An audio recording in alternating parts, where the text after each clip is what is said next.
Le mystère du cachot oublié. Dans un royaume lointain, situé au sommet d'une montagne imposante, se trouvait une forteresse mystérieuse appelée le château de Brume.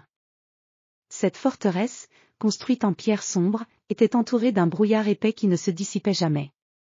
Au cœur du château se trouvait un cachot ancien, oublié par le temps et enfermé dans les profondeurs les plus sombres des souterrains. Le roi de ce royaume, un homme sage et juste nommé Léonard IV, avait hérité de la forteresse de ses ancêtres. Malgré sa richesse et son pouvoir, il était troublé par un secret, le cachot cachait un mystère que personne n'avait encore résolu.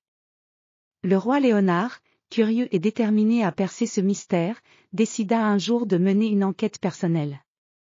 Pour commencer, il convoqua son fidèle conseiller, Sir Roland, un homme courageux aux cheveux grisonnants et aux yeux perçants. Le roi et Sir Roland descendirent ensemble dans les profondeurs du château, armés de torchers et de lanternes. Le chemin vers le cachot était obscur et sinueux, les murs de pierre résonnant sous leurs pas. Le cachot lui-même était une pièce sombre et étroite, avec des murs épais et des chaînes rouillées pendantes. Les ténèbres étaient à peine percées par la lumière des torchers, projetant des ombres dansantes sur les murs. Au centre de la pièce se trouvait une vieille table en bois, couverte de poussière et de toiles d'araignée. Une grande serrure en fer ornait la porte, mais elle semblait intacte, comme si elle n'avait jamais été utilisée. Alors qu'ils examinaient la pièce, Sir Roland remarqua une étrange inscription gravée dans la pierre du mur. Les lettres étaient usées par le temps, mais il était possible de déchiffrer quelques mots, le secret de l'espoir est caché derrière les ombres. Le roi Léonard se demanda ce que cela pouvait signifier. Ils commencèrent à explorer chaque recoin du cachot à la recherche d'indices. Sir Roland trouva une pierre légèrement décalée dans l'un des murs. En la poussant, une partie du mur s'ouvrit lentement, révélant un passage secret. Le passage menait à une série de tunnels sombres et sinueux.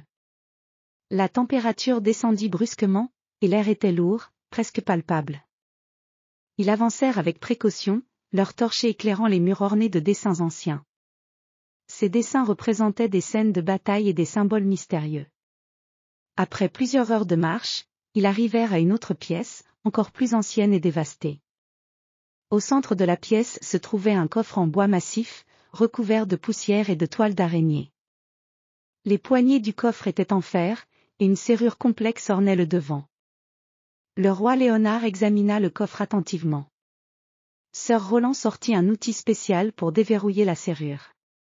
Après un moment de concentration intense, le coffre s'ouvrit avec un craquement sinistre.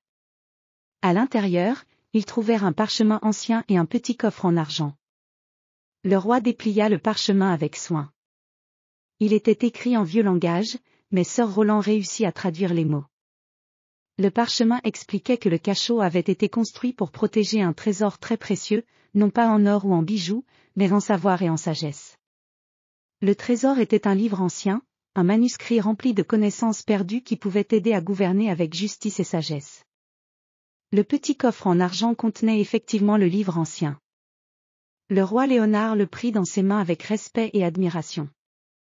Le livre était relié en cuir et orné de motifs dorés.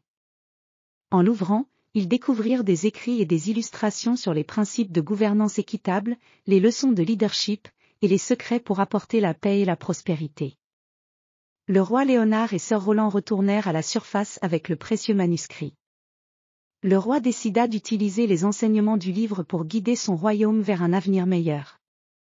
Il transforma le château de Brume en un centre de sagesse et d'apprentissage, où les dirigeants et les citoyens pouvaient venir étudier les secrets du livre et apprendre à gouverner avec justice et compassion. La légende du cachot oublié et du livre ancien se répandit dans tout le royaume, et le château de Brume devint un symbole de sagesse et de connaissance. Le roi Léonard IV, avec l'aide de son fidèle conseiller, continua à régner avec sagesse et à faire avancer son royaume grâce aux enseignements du trésor caché. Ainsi, le mystère du cachot oublié trouva sa résolution, non seulement en révélant un trésor précieux, mais en offrant au royaume une source de sagesse éternelle.